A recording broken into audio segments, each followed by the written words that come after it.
जय संविधान, जय भीम, महात्मा गांधी की जय, गोडसे मुर्दाबाद। देखिए, भारतवर्ष में हमेशा जिंदा दिल लोगों की बहुतायत होती थी। हमारे देश के अंदर हमारा इतिहास है, बहुत पुराना इतिहास है। राणा प्रताप, छत्रपति शिवाजी महाराज, सुभाष चंद्र बोस, पंडित चंद्रशेखर आजाद, राम प्रसाद बिस्मिल, अशफाकुल्ला खां, अब्दुल हमीद, बड़ी लंबी फेहरिस्त है। लाखों लोग, बल्कि भारतवर्ष जाना जाता था पूरे विश्व के अंदर अपनी वीरता के लिए, अपने पौरुषत्व के लिए और अपने पराक्रम के लिए। और चाहे वो मुगल शासन रहा हो, चाहे अंग्रेजों का शासन रहा हो, हमारे देश के जुझारू लोगों ने, तेजस्वी लोगों ने अपने देश को शक्ति देने के लिए किसी प्रकार की कोर कसर नहीं छोड़ी। आक्रांता आए, लेकिन आक्रांताओं को भाग के जाना पड़ा। लेकिन देश का इतिहास वीरता से भरा हुआ है, और केवल पुरुषों का ही नहीं, नारियों का भी भरा हुआ है। रजिया सुल्ताना, रानी लक्ष्मीबाई, अहिल्याबाई होलकर, ऐसी ऐसी वीरांगनाएं हमारे देश ने पैदा की है जो पूरे विश्व के लिए उदाहरण बन सकती हैं। अगर हमारे देश में ऐसे लोग जिन्होंने देशद्रोह किया, जिन्होंने देश के साथ धोखा किया, तो गिने चुने नाम भारतवर्ष के अंदर लिए जाते हैं। एक जयचंद का नाम लिया जाता है, एक मीर जफर का नाम लिया जाता है। एक हिंदू था, एक मुसलमान था। लेकिन अगर वीरों का नाम लिया जाए, लिस्ट बनाई जाए, तो बहुत बड़ी लिस्ट होगी जिसको समेट पाना मुश्किल होगा। अगर आप जाएंगे किसी भी शहर के अंदर, देखेंगे स्वतंत्रता संग्राम के आंदोलन को देखेंगे, तो आप देखेंगे उसके अंदर आपको हर धर्म और जाति के लोग मिलेंगे, हर आयु वर्ग के लोग मिलेंगे। आपको कुंवर सिंह जैसे लोग भी मिलेंगे जो 84 साल की उम्र में अपने देश के लिए लड़े, एक बांह कटने के बावजूद लड़े, घायल होने के बावजूद लड़े, लेकिन देश की अस्मिता को बचाने के लिए सर्वोच्च बलिदान उन्होंने दिया। और हमारे देश के जवानों का, वीर जवानों का भी त्याग की कहानियां पूरे विश्व के अंदर सब जानते हैं कि अगर सबसे वीर कोई सेना है विश्व के अंदर, चाहे बहुत इक्विप्ड ना हो, लेकिन वीर सेना अगर है तो भारतवर्ष की है। चाहे 1962 का युद्ध हुआ, चाहे हमारे देश उस समय प्रिपेयर्ड नहीं था, हमारे पास आर्म्स एंड इक्विपमेंट्स नहीं थे, लेकिन जिन लोगों ने 1962 में युद्ध को देखा है, भारतीय सेनाओं के पराक्रम में कोई कमी दिखाई नहीं पड़ी। लेकिन देखिए कहां भारत का वो उज्जवल इतिहास, और ये भारत का आज वर्तमान, भारतवर्ष के अंदर हो क्या गया है। हमारे देश में अगर बिल्कुल निर्विकार भाव से, बिना किसी प्रेजुडिस के, बिना किसी प्री कंसीव नोशन के सोचने का प्रयास करेंगे, तो आप ये मानेंगे कि भारतवर्ष के अंदर जितने भी राष्ट्रपति और प्रधानमंत्री हुए हैं वो सब देश प्रेमी हुए हैं। देश को आगे बढ़ाने के लिए उन्होंने प्रयास किया है, किसी भी पार्टी का हो, चाहे मोरारजी भाई हो, पंडित जवाहरलाल नेहरू हो, इंदिरा गांधी हो, लाल बहादुर शास्त्री हो, वीपी सिंह हो, चंद्रशेखर हो, कोई भी हो, चौधरी चरण सिंह हो, डॉक्टर मनमोहन सिंह हो, इंदिरा गांधी हो, कोई भी हो, सबने अपना अपना पूरा प्रयास किया देश को आगे बढ़ाने के लिए, और देशभक्ति में कोई कमी नहीं आने दी, और एक दूसरे के प्रति सम्मान दिखाने में भी किसी राजनीतिक दल ने कंजूसी नहीं की और निकृष्टता नहीं दिखाई। लेकिन अब मेरे देश को क्या हो गया है, अब मेरे देश में जो चारित्रिक पतन हुआ है पिछले 10 साल के अंदर, उसमें क्या हो गया है, जरा उस पर विचार कीजिए। एक हमारा देश का ऐसा प्रधानमंत्री जो सबसे ज्यादा शिक्षित, सबसे ज्यादा समझदार, पूरे विश्व के अंदर जिसका डंका वास्तविकता में डंका बोलता था, अर्थशास्त्र में और शालीनता में और विनम्रता में, डॉक्टर मनमोहन सिंह, जिनकी बड़ाई खुद मोदी जी ने की थी कि 91 साल की उम्र में जब पार्लियामेंट के अंदर वोटिंग हो रही थी तो doctor Manmohan Singh wheel chair से आए, तो मोदी जी ने कहा कि देखिए सबको पता है कि ट्रेजरी बेंच के पास वोट ज्यादा हैं और अपोजिशन हार जाएगा, इसके बावजूद ये होता है कमिटमेंट, ये होती है निष्ठा। डॉक्टर मनमोहन सिंह तबीयत खराब होने के बावजूद व्हील चेयर पे आए, उन्होंने वोट डाला, चाहे उनकी पार्टी का वोटिंग में हार हुई, लेकिन उन्होंने अपने कर्तव्यों का निर्वहन किया।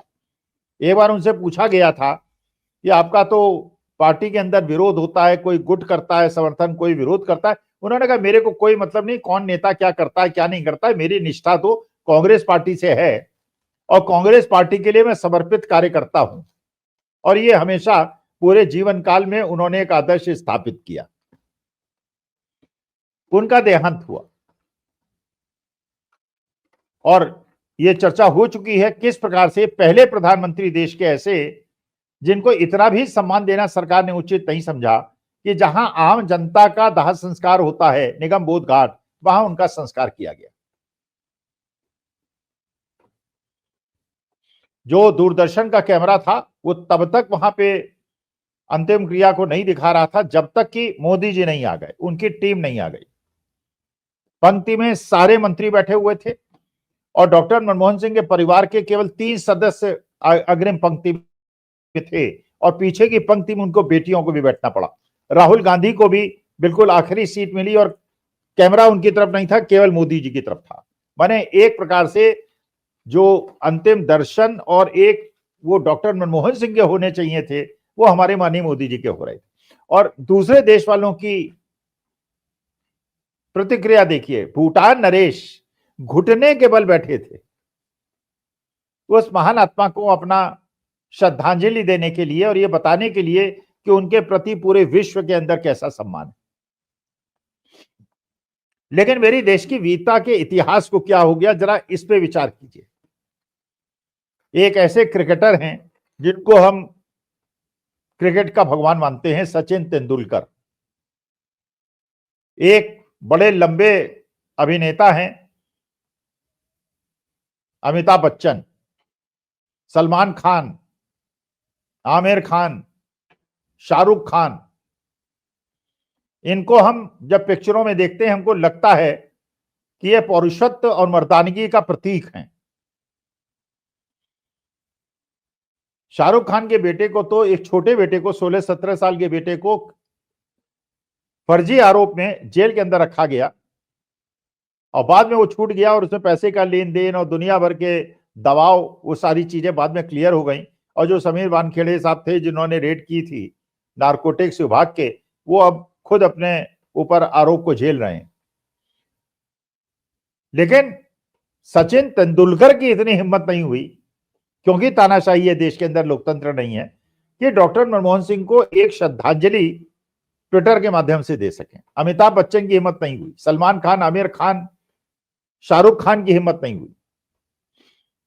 और ये वो देश है जहां पे मंगल पांडे जैसे लोग हुए हैं, जहां सुभाष चंद्र बोस जैसे लोग हुए हैं, जहां अशफाकुल्ला खां, पंडित चंद्रशेखर आजाद जैसे लोग हुए हैं। चलिए, ये बुजदिलों का नाम तो मैंने बता दिया, लेकिन कम से कम एक शेर मेरे को देखने को मिला और मेरी तबीयत खुश हो गई। दलजीत दोसांझ जो कि एक गायक हैं और कंसर्ट्स करते हैं, उन्होंने डॉक्टर मनमोहन सिंह के देहांत के बाद जो कंसर्ट किया उसमें सारे बाद में उनपे क्या क्या हो सकता है, ईडी सीबीआई की रेड हो सकती है, उन्हें फिल्म इंडस्ट्री से बाहर किया जा सकता है, ये सारे खतरों के होने के बावजूद उन्होंने अपने कंसर्ट को डॉक्टर मनमोहन सिंह को समर्पित किया और ये कहा कि ये डॉक्टर मनमोहन सिंह वो पहला देश का सिख प्रधानमंत्री था जिसने सारे आरोपों को झेला लेकिन कभी पलटवार नहीं किया। केवल ये कहा कि मेरी खामोशी बहुत सारे प्रश्नों का जवाब, और जिसकी पूरे विश्व में इज्जत होती है। तो चलिए, बहुत सारे ऐसे निकृष्ट लेख देखने का मौका मिला। एक निकृष्ट आदमी को और देखने को मौका मिला पिछले 24 घंटे के अंदर, निर्लज्ज आदमी जो अपनी औकात भूल गया है। मैं कह सकता हूं, मैं तो आम आदमी हूं, मैं कोई पर्सनल आरोप नहीं लगा रहा हूं, लेकिन जिस प्रकार की नीचता की पराकाष्ठा उस आदमी ने दिखाई है, विदेश में पढ़ा, फिर वो राजनीतिक सलाहकार बन गया, कभी बीजेपी का, कभी ममता बनर्जी का, कभी जेडीयू का। कोई सिद्धांत नहीं, करोड़ों अरबों रुपए कमाए, फिर राजनेता बन गया, जेडीयू का महासचिव भी बन गया था, फिर निकाला गया वहां से। कांग्रेस के अंदर भी घुसने का प्रयास किया, राहुल गांधी ने घुसने नहीं दिया। इतनी निकृष्टता की उस आदमी ने। अच्छी खासी उम्र होगी, मेरे ख्याल से 45-50 साल का तो होगा ही। बिहार के अंदर बच्चे आंदोलनरत हैं, उनकी नेक्स्ट जनरेशन के बच्चे आंदोलनरत हैं प्रशांत किशोर की, और बच्चे अपने अस्तित्व की लड़ाई लड़ रहे हैं। वही एग्जामिनेशन का मसला जो प्रयागराज में था तो पूरे हिंदुस्तान के अंदर है, वही बिहार के अंदर है। प्रशांत किशोर पहुंचे बच्चों के बीच में, उन्होंने दिखाने का प्रयास किया कि मैं तुम्हारे आंदोलन को लीड करूंगा। बच्चों ने विश्वास कर लिया, गलती की। उसके बाद पुलिस आई, प्रशांत किशोर फूट लिए, पतली गली से निकल लिए। बच्चों को बुरी तरह से पीटा गया। इस ठंड में उन पे पानी की बरसात, बच्चे बिलखते हुए रोते हुए दिखाई पड़े। किस तरह उनको बेदर्दी से पीटा गया है और किस प्रकार पानी की बौछारें उन पे की गई हैं, चाहे वो बीमार पड़ जाए चाहे वो मर जाए। ये संवेदनहीन सरकार नीतीश कुमार की और भारतीय जनता पार्टी की। प्रशांत किशोर बाद में जब वहां पहुंचे तो बच्चों ने उनसे कहा कि साहब आप तो हमारी लीडरशिप ले रहे थे, जब ये पुलिस आई तो आप भाग क्यों गए? तो जिस प्रकार की भाषा का उपयोग प्रशांत किशोर ने किया, उनके साथ वालों ने किया, जैसे वो बच्चे ना हो, वो छात्र ना हो, उनके नौकर हो, अपनी नेक्स्ट जनरेशन के बच्चों से। कि तुम लोग उससे कंबल मांग रहे थे, अब नेतागिरी तुम लोगों को चढ़ गई है। माने प्रशांत किशोर अपनी औकात भूल गए। अगर अपने अगली जनरेशन के बच्चों को आप कंबल, कपड़े या कुछ मदद करते हैं तो आप उसको सार्वजनिक रूप से बताएंगे, उनको बेइज्जत करेंगे, उनको लज्जित करेंगे। अपने नेक्स्ट जनरेशन के बच्चों को, या हमारे माता पिता ने हमको पढ़ाया, हम अपने बच्चों को पढ़ाया, हमारे बच्चे अपने बच्चों को पढ़ाएंगे, ये तो परंपराएं हैं। क्या उसका एहसान दिखाएंगे और इस तरह कैमरे पे और वीडियो पे उस एहसान दिखाएंगे? अपनी निकृष्टता और नीचता का परिचय देंगे, जैसा कि डॉक्टर मनमोहन सिंह को सम्मान न देकर ये कलाकार जिनके मैंने नाम लिए और क्रिकेटर और बड़े बड़े लोगों ने केवल अपने पैसे को बचाने के लिए और खतरा मोल न लेने की वजह से, ऐसे ही लोगों की वजह से देश गुलाम हुआ था। युवा धार्मिक विद्वेष से बाहर निकले, असलियत को समझे, जैसा हम लोगों ने समझा था जब हम युवा थे जयप्रकाश के आंदोलन में, और हमने फिजा बदल दी थी और देश की अस्मिता को बचाया था, देश के लोकतंत्र को बचाया था। और अपनी नौकरियां नहीं बचा पा रहे युवा, पिट रहे हैं, मारे जा रहे हैं, किसान मारे जा रहे हैं, अग्निवीर मारे जा रहे हैं। जो सिर उठाता है, जो भी गांधीवादी आंदोलन करता है, उसको तोड़ दिया जाता है। प्रशांत किशोर जैसे दुष्ट लोग छात्र आंदोलन और छात्रों की आहों का मुकाबला करने के लिए बेशर्मों की तरह अपनी दांत निपोड़ते हैं। नमस्कार, धन्यवाद और प्रणाम।